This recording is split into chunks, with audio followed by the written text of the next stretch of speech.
fabricação das indústrias TOSI.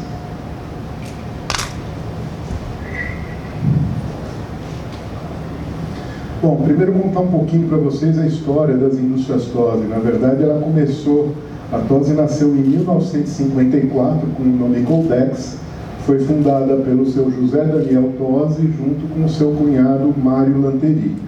Então aqui vocês veem os dois aqui em 1954. Os primeiros equipamentos, na verdade não foram equipamentos, a Coldex nasceu fabricando trincos de geladeira para a geladeira Frigidaire, que foi a primeira geladeira fabricada no Brasil, aquelas forminhas de gelo de alumínio para geladeiras antigas, era exatamente a Coldex que fabricava. Depois evoluiu, passou a trabalhar, fazer as serpentinas de geladeiras, e aí foi evoluindo ao longo do tempo. A Coldex ela foi um divisor de águas no mercado de ar-condicionado, porque na década de 60 você tinha meia dúzia ali de empresas de ar-condicionado que faziam tudo, um projeto Perniquim, montavam equipamentos dentro das obras. Não existiam equipamentos de tamanhos padronizados, só existia aparelho de janela pronto, fora isso era tudo feito dentro de obra. E a Coldex então foi a primeira empresa a fabricar selfies de tamanhos padronizados, 5, 3, 5, 7,5, 10, 15 TRs. Na época, inicialmente, estava um boom de colocar ar-condicionado em agências bancárias, e aí ela começou a produzir em série esse tipo de equipamento e dividiu o mercado na forma com que a gente conhece hoje, com projetista, fabricante de equipamentos e instaladores. Aqui vocês veem fábrica em 1954, no bairro do Tatuapé. Aqui você já vê a fábrica em 1970, na cidade de Diadema. Para vocês terem uma ideia, essa fábrica em Diadema tinha a segunda maior ferramentaria do Brasil. Ela só perdia para a ferramentaria das indústrias automotivas. Essa fábrica ela foi vendida para a Trane em 1972. O nome Coldex era tão forte no mercado brasileiro que durante anos a Trane manteve o nome Coldex Trane. Só depois que ela tirou o nome Coldex. Mais ou menos como o Santander fez com o Banespa. Ficou Santander Banespa para só depois tirar o nome Banespa e ficar somente Santander. Quando os sócios venderam essa fábrica em 1972 para a Trane, eles tiveram que assinar um contrato que durante 5 anos eles não poderiam montar uma outra fábrica de equipamentos de ar-condicionado. O seu TOSI foi ainda diretor da Trane do Brasil durante 2 anos, mas ele tinha um veio empreendedor muito forte. Quando foi em 1975, ele montou a Tropical.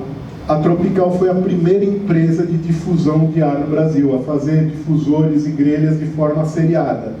A Trox, que é líder mundial na difusão de ar, só veio para o Brasil 2 anos depois. Então a primeira empresa a implantar difusão de ar no Brasil foi a Tropical. O tempo foi passando, 1977, encerrou o contrato de 5 anos, ele voltou a fabricar equipamentos com o nome de Tropical Equipamentos. Como ele frequentava as feiras internacionais, ele trouxe uma tecnologia nova na fabricação de fancões, conquistou de novo 40% no mercado de equipamentos de ar-condicionado.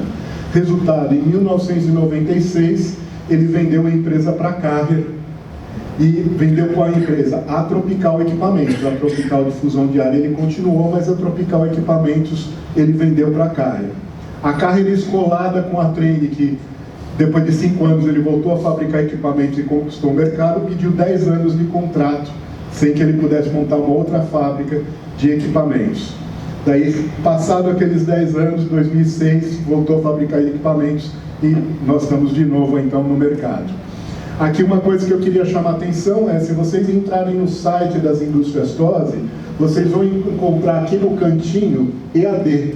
Vocês clicarem aqui, ó, tá vendo? Aparece aqui no site, ó, EAD. Vocês clicarem, nós temos 2 módulos, a gente vai fazer outros de treinamento. Basicamente, eu chamo de EAD, mas seria muito mais um webinar, tá? É para aqueles que estão acostumados a só trabalhar com equipamentos de expansão direta, ter um pouco de noção daquilo que são equipamentos de água gelada. Então, o primeiro módulo eu falo sobre a produção e a distribuição de água gelada. No segundo módulo eu falo sobre os fan coils, que são as unidades terminais que vão refrigerar os ambientes.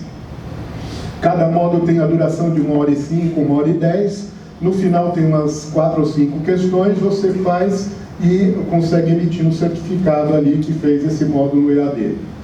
Então, voltando aqui às indústrias TOS, então nós temos a divisão tropical, que é a divisão de difusão de ar, onde nós temos toda a linha aí de difusão de ar, difusores quadrados, redondos, jet nose, fluxo laminar, fluxo para centros cirúrgicos, difusores para centros cirúrgicos, toda a parte de grelhas, tomadas de ar externo, VAVs, apanadores de ruído e etc., dampers corta-fogo, toda essa parte de difusão de ar faz parte da divisão tropical das indústrias TOS. Depois nós temos a divisão Jellyfish, que é basicamente o tema dessa apresentação, nós vamos falar um pouco sobre isso. A divisão Jellyfish é uma divisão de água quente. Ela fabrica bombas de calor. Iniciou produzindo no ano de 2000 bombas de calor de piscina, depois estendeu para o uso de água quente sanitária para consumo, em torneiras, chuveiros, etc. Então nós temos os dois modelos. E depois a gente evoluiu para uma bomba de calor água a água, que é o que eu vou falar mais aqui, e que o pessoal da Arcontemp já viu isso nos vídeos, porque foi instalada, a primeira compra dessa bomba de calor foi feita pela Arcontemp para o hospital de Araguari. Não foi a primeira a entrar em funcionamento, porque demorou a obra, esse tipo de coisa. Mas o primeiro pedido dessa bomba de calor foi por conta que o Orlando comprou essa ideia de utilizar a bomba de calor para a produção simultânea de água gelada e água quente. E, finalmente, a divisão TOS, que é a divisão de equipamentos de ar-condicionado. Nós temos toda a linha de fan coils, chillers, selfies condensação a ar, condensação a água, que agora ela aprende saindo, que é um mercado que está difícil de achar, precisou de selfie a água, pode falar com a gente. Splitões. Temos também toda uma linha de equipamentos voltados para a área de data centers, os equipamentos de alto fator de calor sensível. Tanto os perimetrais, como pode ser um rooftop, um data center em container, como splits de alto fator de calor sensível, máquinas, equipamentos wall-mounted para eletrocentros. Hoje a TOS lidera esse mercado, é um mercado que está consumindo muito equipamentos wall-mounted, e a TOS lidera esse mercado. Aqui equipamentos em roll para colocar entre racks de servidores, em caso de data centers sem piso elevado. Fabricamos toda essa parte de UTAs para indústrias farmacêuticas, para hospitais, qualquer modelo que você precisar especificar, a gente faz a UTA conforme a necessidade do projeto. Ainda para a linha hospitalar, a gente tem a linha dos fancoletes hospitalares ali para os quartos, UTIs, etc., de 1, 2 e 3 TRs. Eles podem ser tanto de água gelada, como de expansão direta, a gente fornecendo o condensador, como também vocês podem comprar o kit VRF, mandar para a gente coloca na evaporadora o kit VRF da condensadora, seja ela da Riquim, da LG, de qual for o fornecedor do condensador VRF que vocês optarem por trabalhar. Durante a pandemia, nós fomos um dos pioneiros a lançar esse equipamento aqui, que é uma caixa de ventilação com filtragem EPA, filtragem absoluta, o H14, que você pode utilizar tanto para recircular o ar do ambiente e ter um ar mais bem filtrado, como principalmente para converter um quarto convencional num quarto de isolamento de doenças infecciosas por aerosóis, criando a pressão negativa necessária, mas filtrando esse ar de expurgo para você não ter o risco de ele ser captado por uma tomada de ar externo e reintroduzir o vírus para dentro do hospital. Exatamente como pede a norma, a NBR 7256, que foi recentemente revisada. Você tem que filtrar esse ar que você vai expurgar dos quartos de isolamento de doenças infecciosas. Então nós criamos esse equipamento aqui bem no início da pandemia. Nós estamos lançando, aqui não é muito mercado para São José do Rio Preto, mas tem um problema muito sério na orla do Nordeste inteiro, e principalmente na parte industrial, com condensadoras. Hoje você não, por contas até de questões de eficiência energética, você não consegue comprar condensador avulso, você vai ter que comprar o conjunto evaporador e condensadora.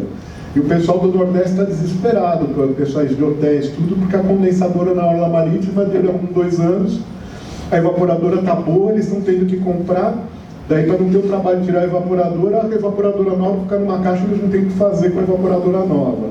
Então nós estamos fabricando uma condensadora avulsa, mas voltada para facilitar a manutenção e para ela durar muito mais, para ele não ter que trocar com tanto tempo. Então a serpentina pode ser feita da forma tradicional, mas pode ser feita com aleta de cobre, pode receber tratamento fenólico, com cabeceira de inox, e aqui vocês veem essas dobradiças aqui, você pode abrir para qualquer um dos lados e fazer a limpeza da serpentina no contrafluxo, que é aquilo que é recomendado, né? Contrafluxo com ar e fazer a limpeza de serpentina, trocar compressor, tudo isso, você não tem que praticamente usar ferramenta, você abre aqui e troca. Pode inclusive tirar a porta inteira e tirar o ventilador e ter acesso completo ali à unidade condensadora. Ela pode ser aplicada tanto ela é de 5 TRs, tanto para equipamentos splits de 5 TRs, piso, teto, cassete, etc., como também, se você tiver um splitão de 10 TRs, que seja 2 circuitos, você tem 2 condensadoras de 5, você também pode adotar esse tipo de solução. E as várias imagens. A TOSI fabrica suas próprias serpentinas e também atende o mercado de reposição de serpentinas até de equipamentos de outras marcas. Para vocês terem uma ideia, a gente forneceu serpentina para a Schiller da Carrier no Centro Olímpico no Rio de Janeiro, que se não me engano a Olimpíada foi em 2016, já estava tudo deteriorado as serpentinas, nós fabricamos serpentinas para o Schiller da Carrier do Centro Olímpico no Rio de Janeiro. Então, isso faz uma grande diferença para quem lida com manutenção. As grandes multinacionais, então a Carrier, Hitachi, Trane, elas não estão interessadas em vender serpentina, elas querem vender equipamento, eles têm meta para bater os vendedores, tudo isso. Então eles te dão uma canseira desgraçada para orçar uma serpentina e para fabricar uma serpentina. A gente faz um orçamento muito rápido e uma vez aprovado o desenho técnico, normalmente o prazo de fabricação da nossa serpentina é em torno de 15 dias, 2 semanas. Então, para quem está com uma manutenção, com um chiller parado por conta de uma serpentina furada, isso faz uma diferença significativa. E a TOSI também tem uma parceria com uma empresa americana chamada Multistack, desde a Febrava de 2009, onde na época eu não trabalhava na TOSI, foi o próprio Orlando que me chamou a atenção, olha, compressor sem óleo.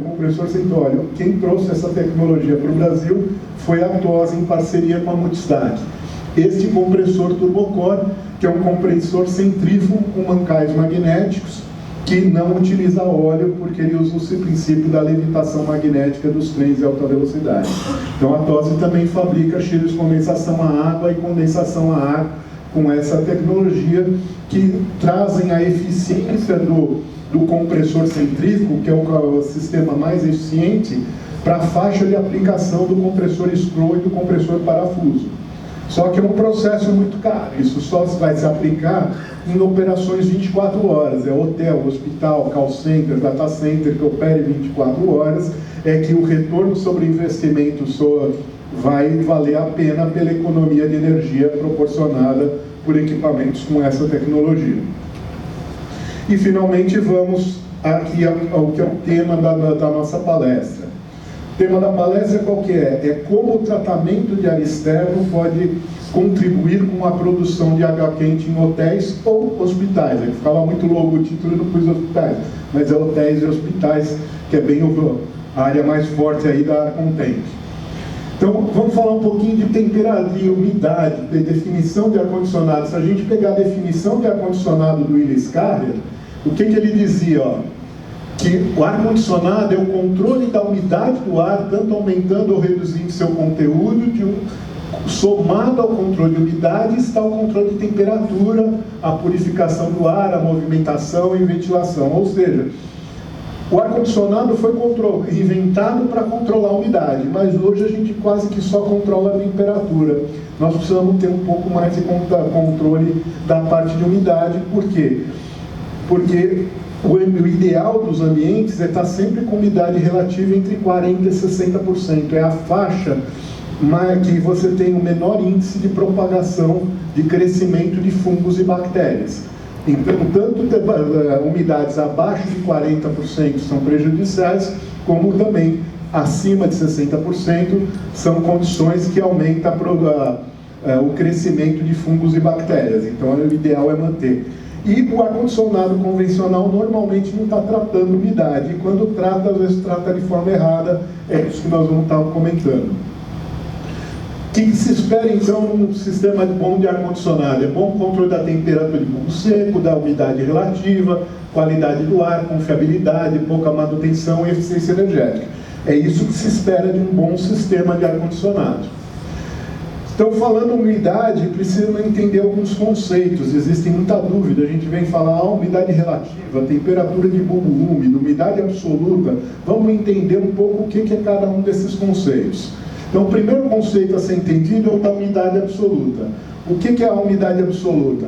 É a quantidade de água na forma de vapor contida no ar atmosférico em relação à sua massa ou volume. Ela pode ser expressa em gramas por quilo ou outras em unidades, se tiver em sistemas americanos, etc.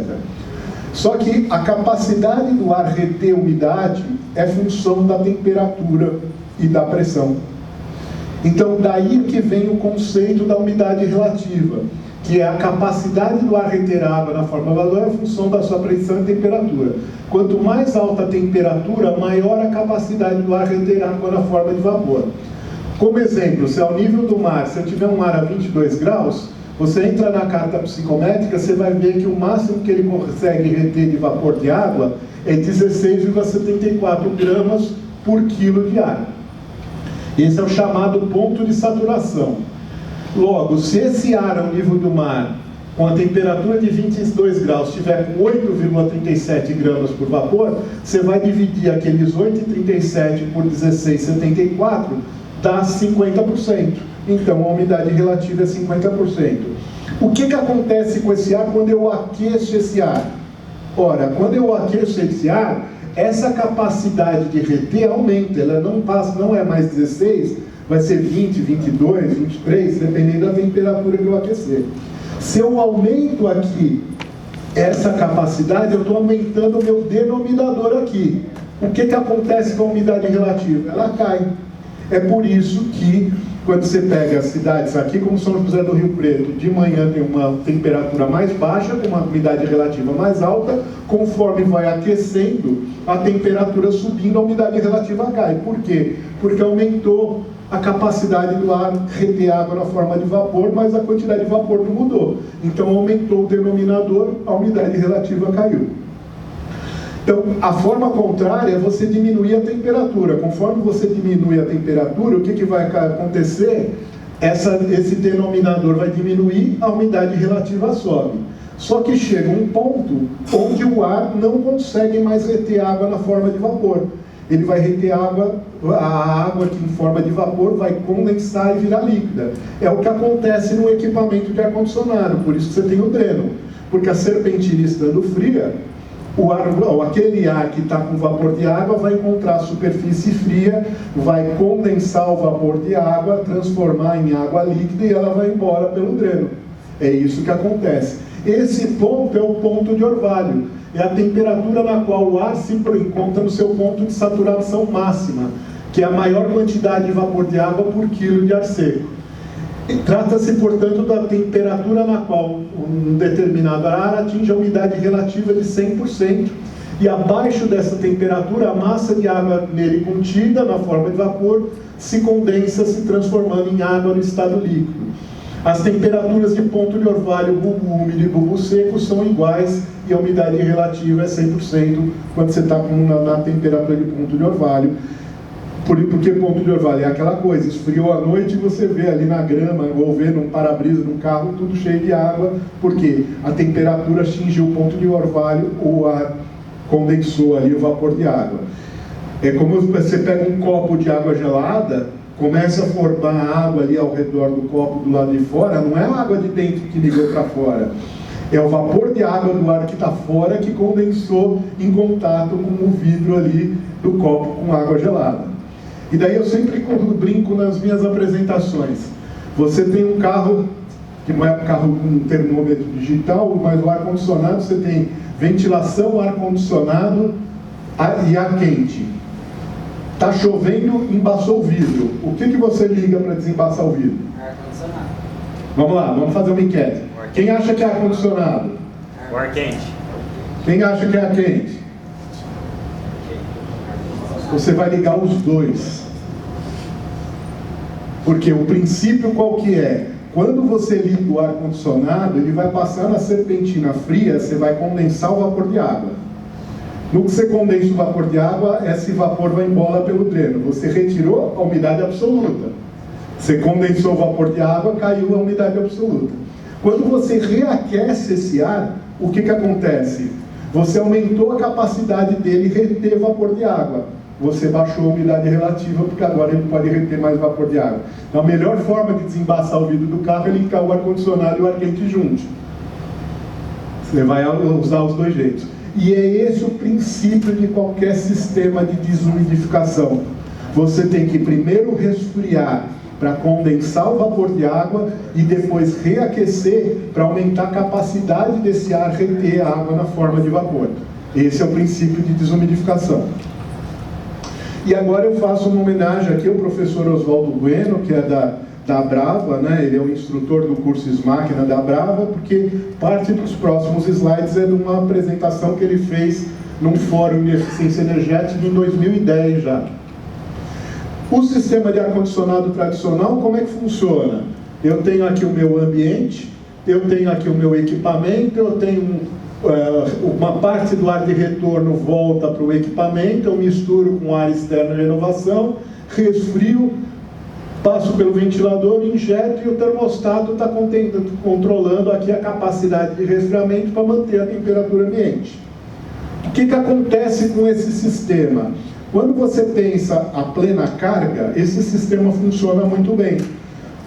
Então aqui os dados do estudo ali do professor Oswaldo Bueno. Eu tenho um local com uma invasão de insuflação de 3.623, eu tenho 845 metros cúbicos de renovação, eu quero manter o ambiente 24 graus, o meu ar externo está 35 com 24 de TBU. Quando eu opero a 100% de carga térmica, o que acontece? Para eu manter essa temperatura ambiente de 24, nesta vazão de ar que eu estou trabalhando, eu vou insuflar o ar a 14 graus. Eu insuflando o ar a 14 graus, a umidade relativa resultante do ambiente vai ser essa de 54,6%, ou seja, dentro da faixa recomendada de 40% a 60%. O que acontece quando a carga térmica começa a cair? Quando eu vou para 75%, para manter os 24%, eu não vou mais precisar insuflar a 14%. Se eu insuflar aqui a 17%, eu já consigo manter o ambiente a 24%. Só que o que acontece com a umidade? A umidade já começa a subir. Ela já saiu fora dos 60%. Eu pus em amarelo porque saiu pouco. Quando eu reduzo isso aqui para 50% e para 25%, com 50% de carga, se eu insuflar 19%, eu consigo manter o ambiente a 24%. Só que a umidade foi para 72%. Se caiu para 25%, eu insuflando a 22%, eu mantenho os 24%, e a umidade sobe para 82%. Então, é um sistema que consegue trabalhar bem do ponto de vista de conforto térmico de temperatura, mas não opera bem no sistema de controle de umidade, além da questão de conforto térmico, que a umidade também é importante, tem toda essa questão de qualidade do ar, de você reduzir a formação de vírus e bactérias. Daí o que normalmente se fazia então quando tinha que ter controle de umidade? Eu vou ter que colocar de resistência de reaquecimento. Só que no que eu coloco uma resistência de reaquecimento, olha o que acontece com o meu consumo energético. Aqui eu estava consumindo 7,8, 6 e 7. Quando eu ligo aqui com 50 e 25, eu ligo a resistência, aqui eu precisaria de 2,9 kW, aqui eu já precisaria ter de 5,9. Então, se eu via com um COP no equipamento de expansão direta de 2,81, aqui o COP caiu para 1,65, aí eu caí. Aqui caiu para 1,03. A minha carga térmica diminuiu e o meu consumo de energia subiu no ar-condicionado, para eu controlar a umidade, ou seja, não é um bom sistema de controle. E aí é que vem a grande sacada, que é o DOAS. O que é o DOAS? DOAS é a abreviação para Dedicated Outside Air System. É um sistema dedicado para o tratamento do ar externo de renovação. É você fazer o que a gente chama de desacoplamento calor latente e calor sensível. Calor latente, umidade, calor sensível, temperatura. Quando você trabalha com DOAS, por que o tema da palestra é hotéis e hospitais? Você vai ter que ter uma caixa lá em cima de ventilação para distribuir o ar externo de renovação para diversos ambientes, e cada ambiente vai ter o seu equipamento. Ora, com o DOAS, o que você faz? O teu equipamento do ambiente, ele vai estar controlando a temperatura do ambiente, mas o ar externo de renovação já vai vir desumidificado para manter a umidade do ambiente. E qual que é a vantagem desse sistema? Usando as mesmas premissas que a gente utilizou antes, o que acontece? Agora eu vou insuflar um ar externo a 12 graus. Resultado, quando eu separo a desumidificação, coloco no ar externo de renovação e deixo o equipamento do ambiente para controlar somente a temperatura, eu consigo manter aqueles 24 graus que eu queria no ambiente em qualquer condição de carga térmica, sempre reduzindo o meu consumo de energia, sem que isso afete aqui o meu controle de umidade. Eu não vou ter umidade passando de 60%. Então aqui nós vamos fazer um comparativo dos três sistemas. O sistema convencional, o que eu tenho? Eu tenho uma queda de consumo, só que eu tenho um aumento da umidade. Se eu coloco resistência para reaquecer, para manter a umidade e não deixar passar de 60%, meu consumo de energia dispara. Se eu aplico DOAS, isso não acontece. Eu consigo ir reduzindo meu consumo de energia conforme reduzir a carga e, ao mesmo tempo, controlar a minha umidade dentro dos parâmetros de projeto. Então, isso é muito importante. Por que eu falo de hospitais e hotéis? Se você tiver umidade muito alta, qual que é o grande problema? Formação de bolor, formação de fungos. É tudo que a gente não quer, um ar contaminado com fungos, ou entrar num quarto de hotel com mofo. Ninguém quer isso. Agora você imagina isso, nós estamos aqui numa cidade que é seca, São José do Rio Preto é seca. Vocês vão ver que os próximos dados eu vou utilizar da última apresentação que eu fiz em Natal, uma cidade litorânea. Se a gente pegar o Nordeste brasileiro, somente Teresina não é na beira-praia, todo o resto é orla marítima. Você pega Cuiabá, Manaus, Belém, você tem uma umidade relativa absurda. Se você colocar um sistema com caixa de ventilação para fazer a renovação de ar dos quartos, você vai ter mofo nos quartos para o resto da vida.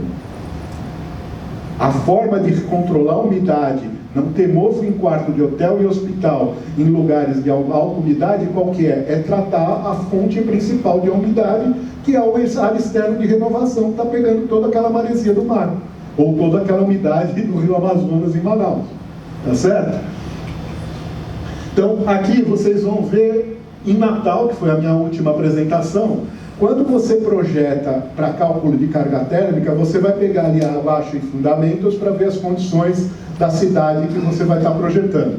Normalmente você vai pegar aqui os dados de cooling, tá certo? E daí, no caso de Natal, você vai considerar a temperatura de bulbo seco de 32,7 e de bulbo úmido de 25,4.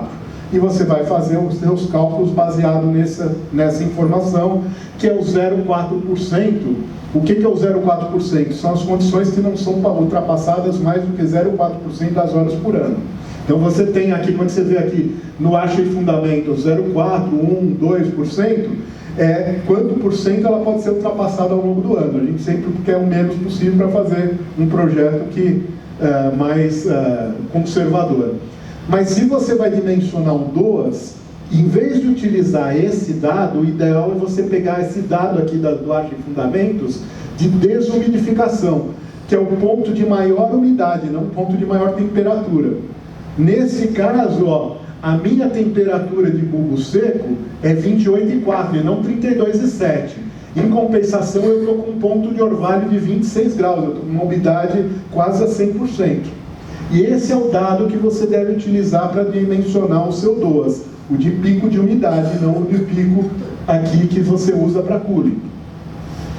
Então vamos pensar o seguinte, vocês viram que no cálculo do professor Oswaldo Bueno a gente estava insuflando o ar a 12. Se eu pego aqui, ó, Condição 28,4 com 26 Inatel. Eu quero que eu tenha o ar a 23 com 50% de umidade relativa. Tem uma vazão de ar de 70 metros vezes 100 apartamentos, 7 mil metros cúbicos.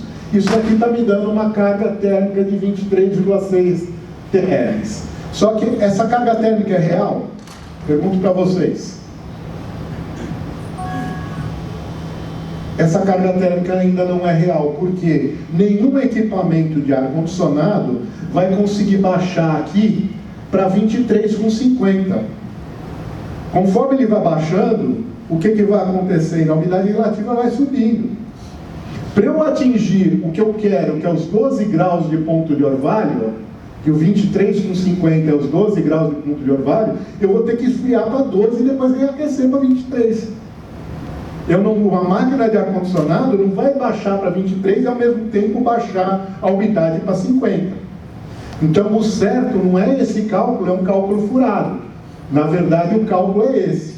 Eu vou entrar com os mesmos 28,4 de bulbo seco e 26 de ponto de orvalho, mas eu tenho que baixar esse ar externo para 12, que é aquela temperatura que estava no estudo do professor Oswaldo Bueno. Então essa carga térmica que aqui, em vez de 23,6, ela passou a ser 31 TRs. Mas, por outro lado, se eu estiver insuflando a 12 graus, eu estou ajudando os equipamentos dos ambientes, porque eu já estou tirando uma parte da carga térmica dos ambientes pela minha própria renovação de ar. Só que esse 12 ele pode ser aperfeiçoado com um princípio que a gente chama de Run Around Coil. O que é isso? Aqui vocês veem um estudo aqui de uma empresa americana, aqui vocês veem um fan coil, e vocês veem aqui essas duas serpentinas que aparecem aqui, ligadas por um princípio chamado de heat pipe. A hora que eu coloco essas duas serpentinas vestindo essa serpentina existente, eu aumento muito a capacidade de refrigeração e desumidificação do meu equipamento de tratamento de ar externo. Só que produzir isso daqui no Brasil, a gente não tem demanda nem viabilidade econômica para produzir. Então nós vamos dar a nossa solução Tupiniquim.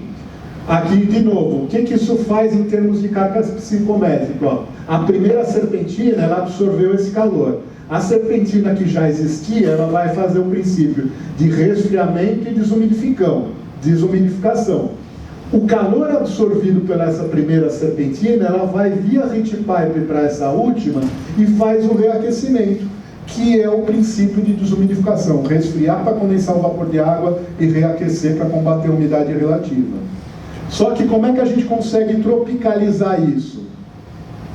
Qualquer fabricante de fan coil, seja a Tose, seja a Trane, seja a Traidos, quem pode fazer um fan coil com 3 serpentinas, 3 módulos serpentinas e um módulo ventilador. E daí você vai interligar essas serpentinas no princípio Run Around Coil. O que é isso? Aqui eu tenho a minha primeira serpentina, aqui eu tenho a segunda, aqui eu tenho a terceira. Eu vou ligar água gelada na minha segunda serpentina e depois da saída da minha segunda eu ligo na entrada da minha primeira. Quando eu faço isso, por que eu estou fazendo isso? Porque a própria norma fala que você, no máximo, você deve ter 6 filas com 12 aletas por polegada para conseguir lavar o equipamento. Quando eu faço isso, é como se eu tivesse uma serpentina de 12 filas, só que eu coloquei 2 de 6 afastadas para eu poder vir com a VAP e lavar elas. Quando eu aumento o número de filas da serpentina, eu aumento a sua capacidade de resfriamento e desumidificação, porque eu dobrei praticamente a minha área de troca térmica. Resultado, eu consigo tirar muito mais calor. E daí é que vem a grande mágica do cálculo do circuito Run Around Coil. Qual que é? Eu vou dimensionar aqui para trabalhar não com um ΔT padrão de 5,5, mas eu vou ter o meu 2 trabalhando com um ΔT de 13, 14 graus. Eu vou calcular a minha vazão de água para que nessas duas serpentinas eu tenha um ΔT da faixa de 13 a 14 graus. Então eu imagino o seguinte, eu estou aqui em Natal, estou entrando com ar aqui a 28,4 com 26 de ponto de orvalho, eu estou entrando água 7 aqui. O que vai acontecer? Eu calculo uma vazão de água tal que eu vou esquentar essa água de 7 para 20, ó. 13,7 graus. O que acontece? Esse ar, quando ele passou na primeira serpentina, ele baixou para 19 graus. Quando ele passa para a segunda, ele baixou para 11,7 graus. Então agora eu tenho um ar a 11,7 graus, ou seja, o meu ponto de orvalho está abaixo de 12, está 11,7, que é o que eu preciso para ter 23 graus com 50% de umidade relativa. Só que a água agora está 20. Resultado, se eu pego essa água a 20 e levo para a minha terceira serpentina, eu passo a ter um reaquecimento gratuito. Porque agora a água está 20 e o ar está 11,7. Resultado, agora eu vou reaquecer não com resistência elétrica, eu vou reaquecer com o próprio calor absorvido pelas duas primeiras serpentinas. Com isso você aumenta muito a sua capacidade de desumidificação do fancoide de tratamento de ar externo, que é o principal objetivo, mandar o ar mais seco possível para os quartos de hotéis e hospitais. Então aqui eu consigo agora reaquecer a ar para em torno de 19 graus, ele está aqui, o ventilador vai aquecer mais ou menos 1 grau, pela própria potência de calor dissipado pelo atrito no ventilador e o calor do próprio motor. Resultado, esse ar que antes estava a 28 graus com ponto de orvalho de 26, agora eu vou mandar para o quarto um ar a 20 graus com 58% de umidade relativa. Ou seja, eu estou mandando um ar neutro abaixo de 60% de umidade relativa e ao mesmo tempo ele está abaixo da temperatura de conforto de 23 a 25 graus, ele ainda está contribuindo com a climatização do ambiente, ainda está reduzindo a carga térmica a ser aplicada no equipamento de recirculação, de climatização do quarto. E aí é que entra a segunda, o complemento ali do tema. Como o tratamento de ar externo pode contribuir com a produção de água quente? O que eu quero provar? Eu quero provar é que, por conta disso daqui, vocês podem fazer qualquer hotel e hospital colocando o que quiser nos quartos. Quer colocar split, VRF, aparelho de janela? Não importa. Mas se você tratar o ar externo de renovação com água gelada, você consegue aplicar esse princípio. Quando a gente calcula a carga térmica para o Nordeste, a carga térmica de ar externo supera 30% da carga térmica total. Você vai ter carga térmica de ar externo, um ar muito quente e úmido. Ora, essa carga térmica, esses 30%, é mais do que suficiente para eu produzir água quente para o hotel ou para o hospital, para os seus quartos. E aí é que vem essa mágica aqui. O que eu proponho aqui, ó? Você tem aquele 12 que a gente calculou antes para tratar o ar externo de renovação. Quem vai alimentar esse 12? Eu tenho aqui, eu tinha uma carga na faixa de 30 TRs, eu coloco 2 chillers de 15 TRs. 2 chillers em série, por quê? Porque eu estou trabalhando com um ΔT de 13 graus. Então, se eu estou com um ΔT de 13, é muito melhor eu trabalhar em série, porque eu aumento a eficiência energética, que o primeiro chiller está produzindo água gelada numa temperatura mais alta e, portanto, consumindo menos energia. Então, eu coloco esses 2 em série. Ou seja, se eu não tiver demanda de água quente, o que acontece? Eu estou pegando essa água que está a 18 graus, porque a água aqui estava 20, mas quando eu passei para esquentar, o ar esfriou ela para 18 graus. Então eu estou com essa água 18,6. Eu mando para cá, volto com água 7, eu fechei o sistema. Agora, se eu tenho demanda de água quente, o pessoal consumiu água quente, esfriou o reservatório de água quente, agora eu coloco, antes de mandar essa água para os 2 chillers, eu passo para a minha bomba de calor água-água. Passo pelo evaporador desse equipamento. No que eu faço isso, cada vez que o compressor, esse compressor dá mais ou menos uns 11 TRs de capacidade, cada vez que esse compressor entrou em funcionamento para produzir água quente, eu estou reduzindo em 11 TRs a minha carga para CAG. Então, o meu ar externo está contribuindo para produzir água quente. Aquele calor que ia ser rejeitado e ir embora, você não ia aproveitar para nada, você está aproveitando esse calor para produzir água quente, através do uso de uma bomba de calor. Esta bomba de calor, ela tem essas características. O código dela, ROT 55WW58. 55 é a temperatura máxima que ela produz. Então a água vai pegar a água no reservatório 50 e esquentar para 55. Hot do que água quente. WW é inglês, water. 58 é a capacidade de aquecimento em quilowatts, arredondando 57,7 para 58. Qual é a grande mágica disso daqui, ó? Eu produzo 57 TR de aquecimento, 41 kW de aquecimento, 41 kW de resfriamento, que em TR dá 11,67, consumindo 17,9 kW de energia elétrica. Ou seja, se eu divido aqui os 41 por 17, o meu COP de refrigeração é 2,29. Se eu divido 57 pelo 17, meu COP de aquecimento é 3,22. Só que essa bomba de calor está aproveitando os dois lados do ciclo frigorífico. O chiller só aproveita o lado de resfriamento. A bomba de calor a ar só aproveita o lado de aquecimento. Aqui eu estou aproveitando os dois lados, porque eu estou utilizando tanto água gelada para diminuir a demanda da minha CAG, como água quente para o meu consumo. Então eu posso somar esses dois valores e eu tenho um COP na simultaneidade de 5,51. Ou seja, cada quilowatt de energia elétrica está me produzindo 5,5 kW de energia térmica. Eu multipliquei minha energia por 5,5. Essa é a grande mágica. Então, como é que fica a minha instalação? Ó, eu tenho meus fan coils, tenho a minha CAG. Tenho meu reservatório de água quente, que normalmente é aquecido com gás. Eu vou colocar aqui a bomba de calor, o evaporador eu ligo na minha água gelada, o condensador da bomba de calor eu ligo no meu reservatório de água quente. Então esse é o fluxograma de funcionamento.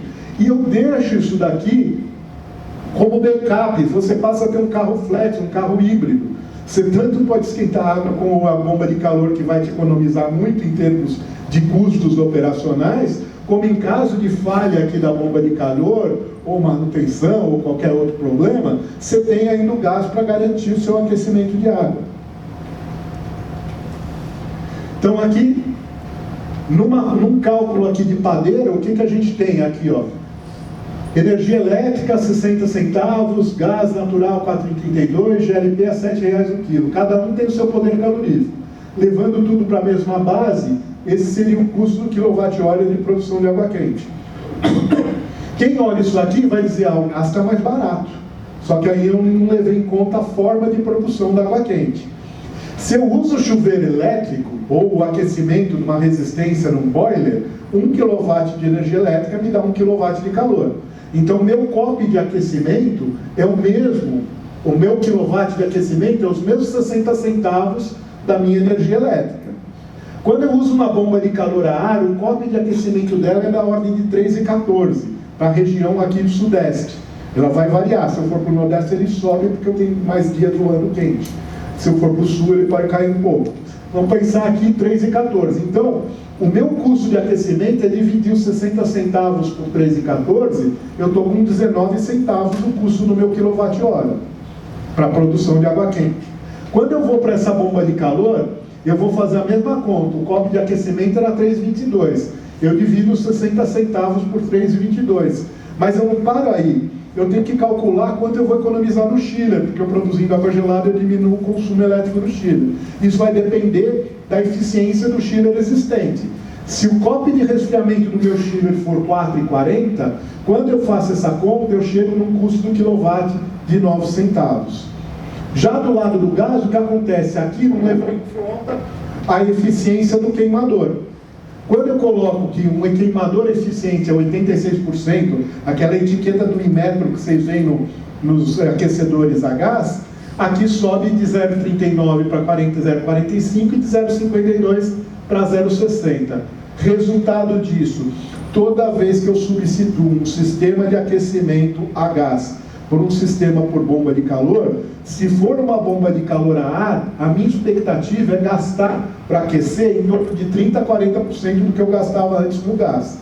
Se for essa água, isso fica na faixa de 15% a 20%. E aqui, o nosso primeiro estudo aqui do Hotel Marriott de Guarulhos, a gente chegou nesses valores, depois um estudo mais aprofundado, e daí a instalação. Olha o resultado obtido. Antes aqui, 2022, 180 dias, estavam gastando 35 mil metros cúbicos de gás, Os mesmos 180 dias em 2023 caiu para 3.300 e ele consumiu isso aqui de energia elétrica. O que isso resulta? Resulta que em 2022 ele estava gastando por mês 31 mil, isso caiu para 9, ou seja, por mês ele está economizando 21 mil reais. Na época, equipamento e instalação custaram 300 mil reais. Isso deu 14 meses de resultado sobre o investimento. E ainda deixou de emitir 64 mil quilos de CO2 para a atmosfera durante esse período. É isso que eu tinha a apresentar para vocês. Muito obrigado.